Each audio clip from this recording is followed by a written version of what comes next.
बिस्मिल्लाहिर्रहमानिर्रहीम। मैं हूँ मरीम फ़ातिमा और आप देख रहे हैं मरीम फ़ातिमा फूड सीक्रेट। आज हम बनाएंगे शनिवारी कढ़ाई। ये बहुत मज़ेदार होती है। इसमें मसाले बहुत कम जाते हैं लेकिन जो होती बहुत मज़े की है। जिसको सब्ज़ियाँ पसंद नहीं और गरम मसाले वो खा नहीं सकता, वो ज़रूर इस रेसिपी को ट्राई करे। मुझे ज़रूर दुआएं देंगे। तो आइए हम स्टार्ट करते हैं। सबसे पहले एक पैन लें और उसमें आपने घी डालना है, लेकिन घी आपका नॉर्मल कढ़ाई से ज़्यादा होना चाहिए। 1 केजी इसमें चिकन जाएगा।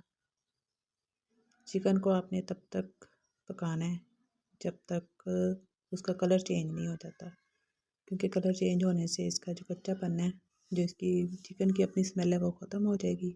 अब इसमें अदरक लहसुन का पेस्ट डाल देना। 1 चम्मच डाला है मैंने। इसको तकरीबन 1 मिनट के लिए पका लें ताकि इसका कच्चापन ख़त्म हो जाए अदरक लहसुन का, और इसकी मज़ेदार सी खुशबू आने लग गई है। तो अब आपने इसमें टमाटर डालने हैं। टमाटर इसमें कट करके नहीं डालने, 2-2 हिस्से करके डालने हैं, क्योंकि दम दिए हुए टमाटर और कट करके डाले हुए टमाटर के जायके में बहुत फ़र्क होता है। लेकिन टमाटर डालने कम नहीं है, आपने टमाटर इसमें ज़्यादा ही होने चाहिए। अब इसको स्टीम पे आपने रखना है, ज़्यादा तेज़ आंच नहीं करनी।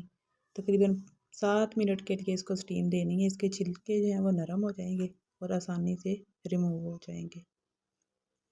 अब इसके सारे छिलके उतार लेने हैं आपने। सारे छिलके उतारने के बाद आपने इसको चम्मच के साथ ना अंदर ही मिक्स कर देना है। जिसका टमाटरों का पेस्ट होगा ना, उसी में ही चिकन गल जाएगा। हमें अलग से पानी डालने की ज़रूरत नहीं पड़ेगी। इसका टेस्ट भी बहुत अच्छा आ जाएगा और चिकन जो है वो बहुत अच्छी तरह गल भी जाएगा। अब इसमें आपने 1 चम्मच नमक और थोड़ी सी हल्दी और 1 चम्मच भर के काली पिसी हुई मिर्च भी डालनी है, और कोई भी मसाला नहीं डालना। और मिर्च को, नमक को इसी टमाटर वाले पानी में ही भून लेना आपने। अलग से पानी लगा के नहीं भूनना, क्योंकि फिर इसका वो टेस्ट नहीं रहना जो इस असल कढ़ाई का टेस्ट है। और आपने इसमें कोई गरम मसाला, कोई इसमें दही या करीम और कुछ नहीं डालना। बस सिर्फ ये 3 चीज़ें काफ़ी हैं। काली मिर्च हो गई है, नमक और थोड़ी सी हल्दी। आप ये नमक मिर्च इसमें कम ज़्यादा भी कर सकते हैं अपने टेस्ट के मुताबिक। माशाल्लाह से इसकी बहुत अच्छी खुशबू आ रही है। आपने सेम इसी तरह इसी मेथड से ही बनाना है। इसमें अपनी मर्ज़ी से आपने कोई भी मसाले ऐड नहीं करने, वरना कढ़ाई का ये वाला टेस्ट नहीं आना। अब मैंने 4 हरी मिर्चें ली हैं, जिसको मैंने इस तरह से कट कर लिया, इसके बीज निकाल लिए, इसके स्लाइस बना लिए। ये खुशबू के लिए बहुत अच्छी लगेगी, इसमें टेस्ट भी इसका अच्छा आएगा और खुशबू भी अच्छी आएगी। और थोड़ी सी आपने इसमें अदरक डाल देनी है स्लाइसिस बना बना के। यकीन करें ये बहुत अच्छी बनेगी।